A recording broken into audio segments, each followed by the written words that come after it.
Na sequência da dissolução da Assembleia da República, hoje tivemos o último plenário e eu tive muita gente que me enviou mensagens a perguntar e agora como é que se processava, tendo em consideração que temos eleições no dia 18 de maio e se o país ficava sem governo e sem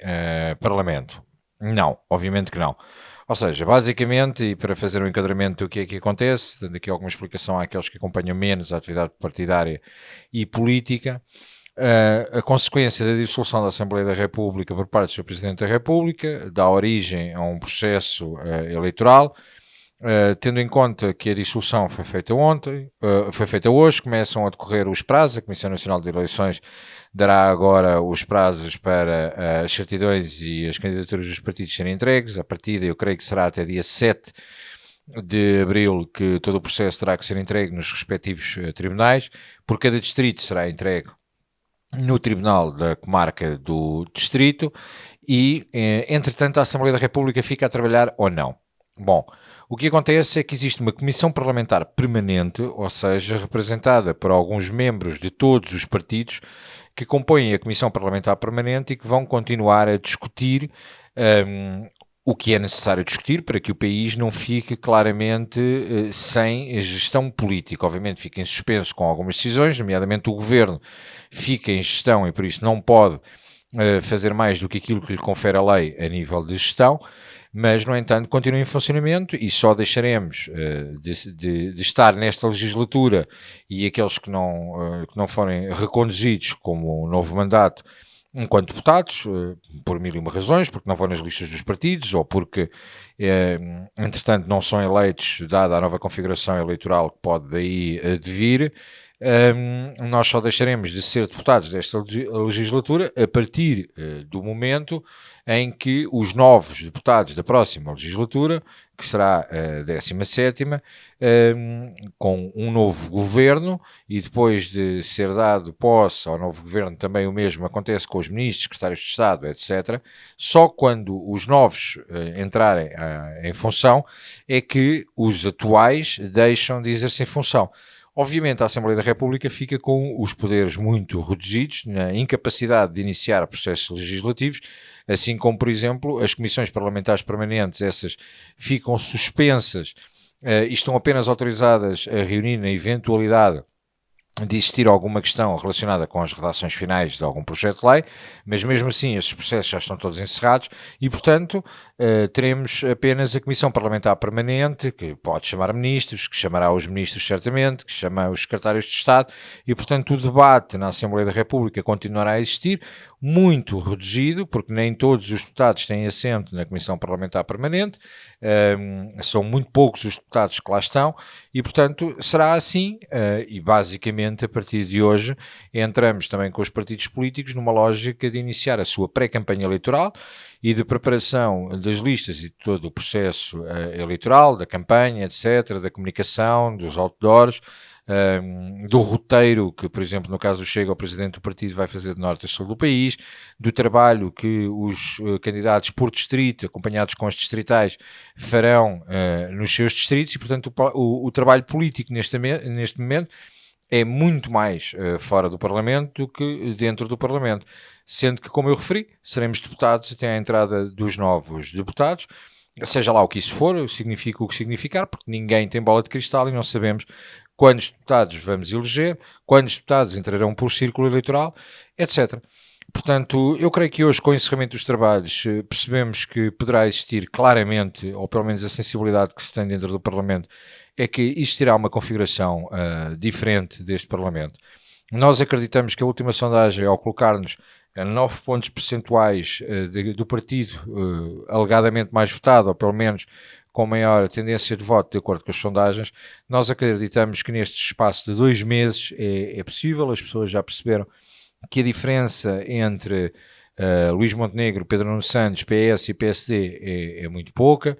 que têm sido 50 anos de alternância em relação a isto, mas depois será curioso entender, eu creio que o Chega poderá atingir a esfera da governabilidade, mas será interessante entender o que é que irá acontecer com os outros partidos.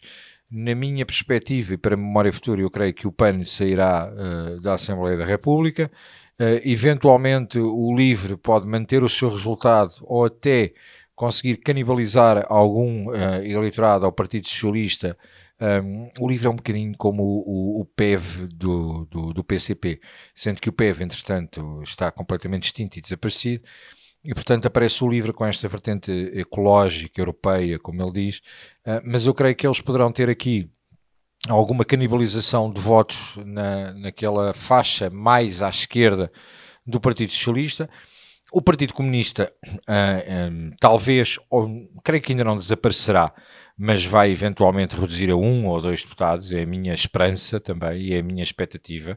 E o Bloco de Esquerda ou mantém ou perde deputados, porque nomeadamente no distrito de Setúbal, Joana Mortágua já foi eleita com muita dificuldade e portanto pode eventualmente perder e voltar a perder também deputados no círculo eleitoral do Porto, portanto está em queda livre e claramente começa a ficar consumada que a opção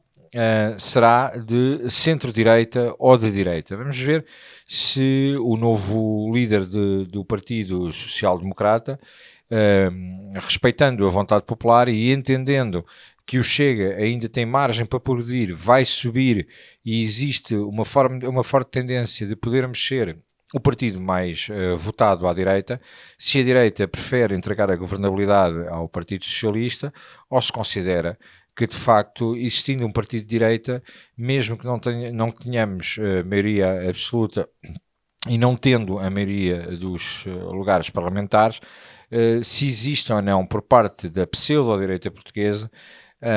a lógica de tentar travar o nosso crescimento e a possibilidade de chegarmos ao governo, ou se prefere, ao invés disso, entregar a governabilidade ao Partido Socialista. Eu já referi diversas vezes, desde a morte de Francisco Sá Carneiro e Adelina Mar da Costa, e principalmente Adelina Mar da Costa, que era um homem de direita e às direitas. Sá Carneiro, eu creio que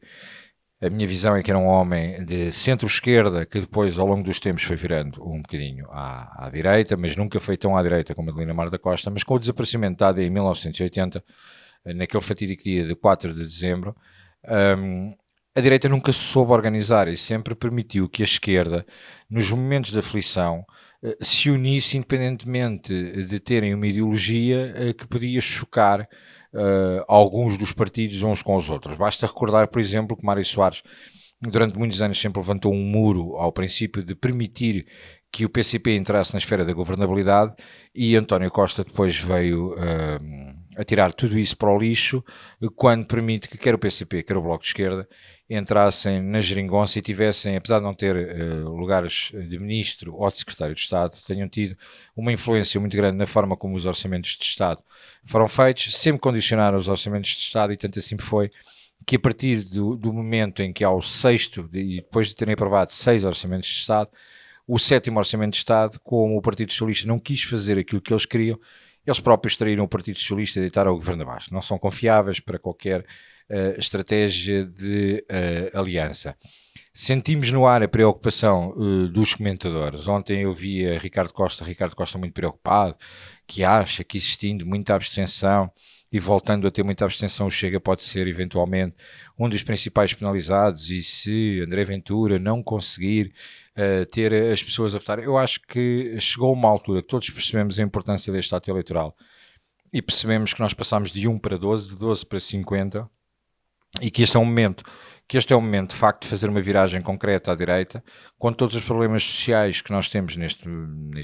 nosso país, nomeadamente a questão da economia, mas também a questão da imigração, a questão da segurança e a questão da corrupção. E portanto estas são bandeiras que o Chega sempre teve desde 2019, desde a sua fundação, e o tempo veio a dar razão ao Chega. Eu acredito claramente que chegou o momento da mudança. É possível, não vai ser fácil, não é fácil. Faltam 9 pontos, estamos a 9 pontos percentuais e portanto não será um trajeto fácil e por isso contamos com todos. Contamos com todos aqueles que são simpatizantes, aqueles que são militantes, aqueles que têm cargos e responsabilidades dentro do partido, com todos os deputados, independentemente das suas posições agora na lista ou não. e de entendermos que este é o momento e ou deitamos a toalha ao chão agora e esperamos que o partido vá às costas de um homem só e que no final do dia esperemos que ligar a televisão e estar à espera que tudo tenha corrido bem, isso não vai resultar. Portanto, os protestos de Facebook, os protestos de sofá, a história de dizer esta malta é toda xuxa, esta malta é toda igual, o PS e o PSD são a mesma coisa, comem da mesma camela, é importante, mas é importante acima de tudo votarmos e é importante acima de tudo partilharmos determinados conteúdos para que aqueles que ainda não estão convencidos em estar do lado do Chega, não permitamos a lógica de dizer que eles tentam alavancar aquela retórica de que não há qualidade no Chega, que não temos uma capacidade opinativa, que não existem propostas para o país. Nós fomos o partido que mais propostas apresentou. Não tenham a mínima dúvida, foram apresentadas. Mas eles, entretanto, vocês também votaram ao lado dos socialistas. Nós não votámos ao lado dos socialistas, nós votámos ao lado dos portugueses e daquelas que eram propostas, que estavam inclusive mencionadas no nosso programa eleitoral e, portanto, estava no nosso programa eleitoral. Se, entretanto, os outros partidos avançaram e se a possibilidade de aprovar a nossa proposta era votar em conjunto com eles, nós não iríamos hesitar, porque não teríamos problema nenhum de votar a proposta, viesse ela de onde viesse, desde que fosse boa para os portugueses. E por isso não vale a pena esta retórica. Ainda hoje Luís Montenegro, mesmo na hora da despedida, tentou alavancar essa questão e vir com essa brincadeira. Nem sei como é que teve coragem para vir com essa palhaçada. E, portanto, cá estamos. É a altura de dizermos que precisamos da ajuda de todos e precisamos, de facto, que todos estejam focados nesta campanha, cada um à sua maneira, seja no ambiente familiar, seja no ambiente de amigos, seja no ambiente de trabalho, seja nas redes sociais, mas que se todos contribuirmos um bocadinho, se todos aqueles que nos acompanham, que gostam do nosso trabalho, que acreditam no André Ventura, que acreditam nos deputados do Chega, se todos fizermos um bocadinho, se cada um daqueles que votou no Chega de 1.200.000 que votaram no Chega, se trouxer mais 3 ou 4 votos da sua família, do seu círculo de amigos, ganhamos as eleições. É simples e ganhamos as eleições. E, portanto, é possível se todos trabalharmos. E a questão não é ganharmos as eleições porque queremos apenas André Ventura como Primeiro-Ministro. É que, ganhando as eleições, é toda uma política de renovação do sistema que entra em vigor e que muda a forma como olhamos para Portugal e como olhamos para a nossa sociedade e de honrarmos a nossa nação e a nossa pátria. Portanto, o apelo que vos deixo com este vídeo: a democracia não está suspensa, a democracia continuará a funcionar durante as próximas semanas. Existe uma conjuntura diferente, mas agora chegou o momento de que os atores políticos passaram a ser muito mais, deixaram de ser os 230 mais os membros do governo e passámos a ser todos, enquanto eleitores. Estamos na fase do expoente máximo da democracia, que é o ato eleitoral,